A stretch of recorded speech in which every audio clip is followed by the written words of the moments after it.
what are some of the things that I think have been the root cause of my addiction problems? So a lot of you know, obviously, I've had problems, but a lot of you don't really know a lot about my life. So I'm just going to give you a bit of a background on my life and my childhood and things like that. So totally normal childhood, normal upbringing, lovely parents, couldn't have done more for me. My real dad left me when I was one, and I didn't know him or have anything to do with him until later on in life when I met up with him briefly. And then I felt disloyal to my stepdad, so cut ties, that was the end of that. Anyway, saw him another few times, a handful of times over the years, and then he got skin cancer a couple of years ago, and he deteriorated really quickly. He died within like 5 weeks of me finding out that he had skin cancer, and I wanted to go and visit him in the hospice, but my sister went to visit him, and apparently he said that he didn't want me to visit, which really made me feel rejected all over again. And then another thing that happened is that he took me out of his eulogy, so he didn't acknowledge me as one of his children at his funeral. So I got ready to go to his funeral, and then I was told I'm not allowed to go to his funeral because he didn't want me there. Because he didn't want me there, didn't see me as one of his kids or whatever. So I think that really upset me more than I let on for a long time.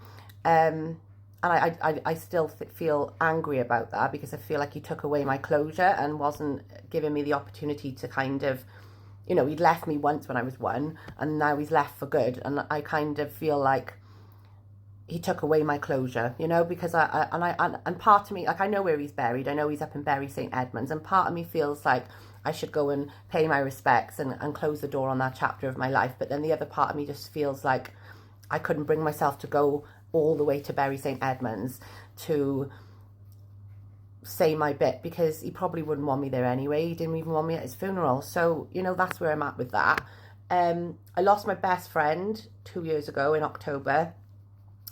We did a lot of coke together. We did a lot of betting, like bingo and stuff, bingo nights and things together. And I really cared about him. He was a really good man, and he was a big factor in my going sober, because I saw him deteriorate over time from lack of sleep, malnutrition, not eating enough, and he had diabetes, and obviously things got worse and worse for him.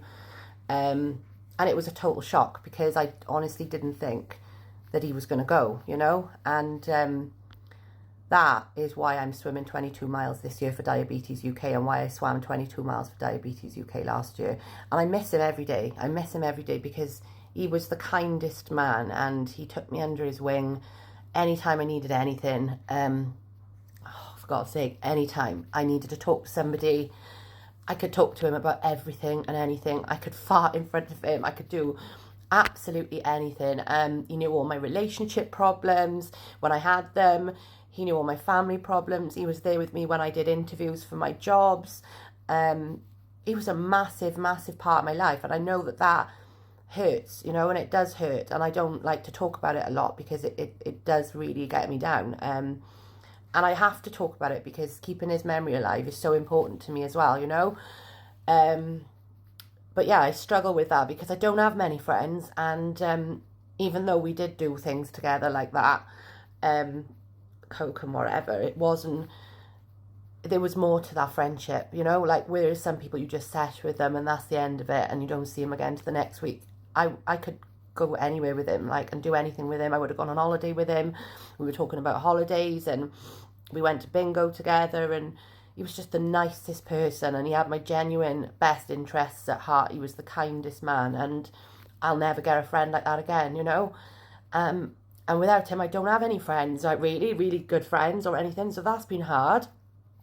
But it's good to talk about it, and I just wanted to share with you some of the things. And I think growing up, I'd always struggled with my mental health. I'd struggled with my weight, and I'd gone, like, to live in Cardiff when I was quite young. Me and my mum had a massive falling out, and I went to live with an older girl, ended up doing cocaine, and that was the end of that. I just got really addicted to it and started doing it so much that I didn't think I was going to be able to stop. And then I came home briefly. My auntie and uncle took me in, stayed with them for a while, and I was just out of control, guys, you know.